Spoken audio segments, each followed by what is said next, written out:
বেশ কয়েকদিন হলো মা এসেছে আমার কাছে, তাই আজ মাকে নিয়ে চললাম ইকো পার্কের উদ্দেশ্যে। এখন আমরা বিশ্ব বাংলা থেকে অটো করে যাচ্ছি ইকো পার্কের দিকে। তারপর টিকিট কেটে আমরা চললাম 4 নাম্বার গেটের দিকে। তারপর আবারও টিকিট কেটে আমরা চললাম 7 ওয়ান্ডার্সের দিকে। আর শীতকাল মানেই চারদিকে ঘুরে বেড়ানো, পিকনিকের আমেজ। আর দেখো এখানে ভিড়ও কিন্তু অনেক বেশি। যেহেতু মায়ের এটা ইকো পার্কে ফার্স্ট টাইম, তাই আমরাও চারদিকটা ঘুরে ঘুরে দেখলাম।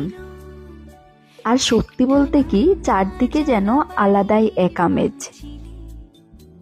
7 ওয়ান্ডার্স দেখা কমপ্লিট হওয়ার পর আমরা বেরোলাম 1 নাম্বার গেটের উদ্দেশ্যে।